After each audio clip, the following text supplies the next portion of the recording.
Hello everyone, welcome to my channel. ഇന്ന് നമ്മൾ ചെയ്യുന്നത് സിമ്പിളായിട്ടുള്ള ഒരു ലോബ്സ്റ്റർ റെസിപ്പിയാണ്. ഗ്രിൽഡ് ലോബ്സ്റ്റർ വിത്ത് ഗാർലിക് ബട്ടറാണ്. അപ്പോൾ നമുക്ക് വേഗം തന്നെ റെസിപ്പിയിലോട്ട് പോവാം. ഇതിനായിട്ട് ഞാൻ ആദ്യം തന്നെ ഒരു 400 ഗ്രാം വലുപ്പമുള്ള ലോബ്സ്റ്റർ എടുത്തിട്ടുണ്ട്. ഓക്കെ, ഇത് നന്നായിട്ട് ക്ലീൻ ചെയ്തിട്ടുണ്ട്. അതിൻ്റെ കാലുകളും ക്ലൂവിൻ്റെ ഭാഗത്തൊക്കെ കട്ട് ചെയ്ത് കളഞ്ഞിട്ടുണ്ട്. ഓക്കെ, എന്നിട്ടിത് നേരെ ഹാഫായിട്ട് ഇങ്ങനെ ഓപ്പൺ ചെയ്ത് വെച്ചിട്ടുണ്ട്. അതിന് ശേഷം ഇതിൻ്റെ തലയുടെ അകത്തുള്ള ചെളിയും ഒക്കെ കളഞ്ഞ് വൃത്തിയാക്കി വെച്ചു. ഓക്കെ, ഇനി ഇതിനെ നമുക്ക് ആവശ്യമുള്ള മസാല വെച്ച് മാരിനേറ്റ് ചെയ്യാം. ഇതിൽ വളരെ സിമ്പിളായിട്ട് കുറച്ച് കാര്യങ്ങൾ മാത്രമേ നമ്മൾ ചേർക്കുന്നുള്ളൂ. അതുകൊണ്ട് തന്നെ ആദ്യം കുറച്ച് ഉപ്പ്, ഇതിന് ആവശ്യമുള്ള ഉപ്പ് നമുക്കിത് ചേർത്ത് കൊടുക്കാം. അതിന് ശേഷം ഈ ഉപ്പ് നന്നായിട്ടൊന്ന് ഈ ഒരു ലോബ്സ്റ്ററിൻ്റെ പീസിന് നമ്മൾ ജസ്റ്റ് ഒന്ന് മസാജ് ചെയ്ത് കൊടുക്കാം. ഓക്കെ, അതിന് ശേഷം നമുക്ക് വേണമെന്നുണ്ടെങ്കിൽ മാത്രം കുറച്ച് പെപ്പർ പൗഡർ ചേർത്ത് കൊടുക്കാം. ഒരു 1/4 ടീസ്പൂണോ അല്ലെങ്കിൽ അതിൽ കുറവോ ചേർത്ത് കൊടുത്താൽ മതിയാവും. ഓക്കെ, അപ്പോൾ അത് നമുക്ക് അവിടെ വെക്കാം.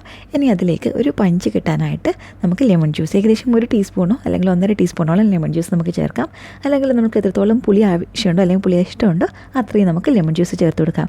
അപ്പോൾ ഈ ലെമൺ ജ്യൂസും ഉപ്പും പെപ്പറും മാത്രമാണ് നമ്മൾ ഒരു മാരിനേഷനായിട്ട് ഇതിന് ഫസ്റ്റ് കൊടുക്കുന്നത്. പിന്നെ നമ്മളൊരു ഗാർലിക് ബട്ടറും ഉണ്ടാക്കുന്നുണ്ട്. അപ്പോൾ ഇതൊക്കെ കൂടി ചേർത്ത് നമുക്ക് നന്നായിട്ട് ഇതിനെ മാരിനേറ്റ് ചെയ്ത് വെക്കാം. ഒരു അരമണിക്കൂറോളം നമുക്കിത് മാറ്റി വയ്ക്കാം. ഓക്കെ, ഈ ഒരു സമയത്ത് തന്നെ നമുക്കിതിന് വേണ്ടിയിട്ടുള്ള ഒരു ഗാർലിക് ബട്ടർ ഉണ്ടാക്കാം. അതിനായിട്ട് ഞാനിവിടെ ഒരു 3 അല്ലി വെളുത്തുള്ളി നന്നായിട്ട് പേസ്റ്റാക്കി എടുത്തിട്ടുണ്ട്. ഇനി ഇതിലേക്ക് നമുക്ക് ഇഷ്ടമുണ്ടെങ്കിൽ മാത്രം ചേർത്താൽ മതി. ഒരു 3 പച്ചമുളകോ അല്ലെങ്കിൽ ചുവന്ന മുളകോ കാണാൻ കുറച്ച് ഭംഗിയാവാൻ കുറച്ച് റെഡ് ചില്ലീസിനെ യൂസ് ചെയ്തിട്ടുണ്ട്. അത് നമുക്ക് ചോപ്പ് ചെയ്ത് വെച്ചത് ചേർക്കാം. ഓക്കെ, ഈ സമയത്ത് നമുക്ക് വേണമെന്നുണ്ടെങ്കിൽ ഇവിടെ മല്ലിയിലയോ അല്ലെങ്കിൽ പാസ്ലി, ഒറിഗാനോ അങ്ങനെ എന്ത് വേണമെങ്കിലും ചേർത്ത് കൊടുക്കാവുന്നതാണ്. ഇതിലോട്ട് ഞാനൊരു 6 ടേബിൾ സ്പൂൺ ബട്ടറും പിന്നെ ആവശ്യത്തിനുള്ള ഉപ്പും ചേർത്തിട്ടുണ്ട്. ബട്ടർ സോൾട്ടഡ് ബട്ടറാണ് നിങ്ങൾ യൂസ് ചെയ്യുന്നതെന്നുണ്ടെങ്കിൽ ഉപ്പ് ചേർക്കേണ്ട ആവശ്യമില്ല. ഞാനിവിടെ അൺസാൾട്ടഡ് ബട്ടറാണ് യൂസ് ചെയ്തേക്കുന്നത്. അതുകൊണ്ട് തന്നെ ആവശ്യത്തിനുള്ള ഉപ്പും കൂടി ഇവിടെ ചേർത്ത് കൊടുത്തിട്ടുണ്ട്. ഓക്കെ, അപ്പോൾ ഇതും കൂടെ നമ്മൾ ചേർത്ത് നന്നായിട്ടൊന്ന് മിക്സ് ചെയ്ത് കൊടുക്കാം. ഓക്കെ, ഇനി നമുക്ക് ഒരു അരമണിക്കൂർ കഴിഞ്ഞിട്ടുണ്ട്. നമ്മൾ ഈ ഗാർലിക് ബട്ടർ ഇപ്പോൾ തേക്കുന്നില്ല, ഒരു സെക്കൻഡ് സ്റ്റേജിലാണ് നമ്മൾ ചേർത്ത് കൊടുക്കുന്നത്. ഓക്കെ, നമ്മളിവിടെ ഗ്രില്ലിലെല്ലാം ചാർക്കോളൊക്കെ റെഡിയാക്കിയിട്ടുണ്ട്.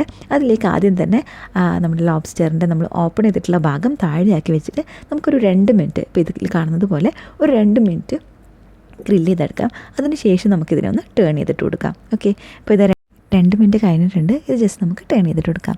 ഈ ഒരു സ്റ്റേജിൽ നമ്മൾ ഫസ്റ്റ് തന്നെ ഇതിൻ്റെ താഴെയുള്ള ഭാഗം ഗ്രില്ല് ചെയ്തെടുക്കുന്നതുകൊണ്ട് തന്നെ നല്ല ഒരു ഗ്രില്ലിൻ്റെ ടേസ്റ്റ് കിട്ടാൻ വേണ്ടിയിട്ട് ഹെൽപ്പ് ചെയ്യും.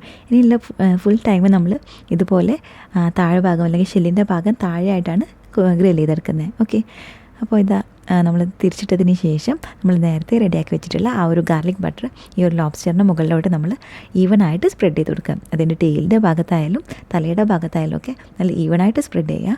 മാത്രമല്ല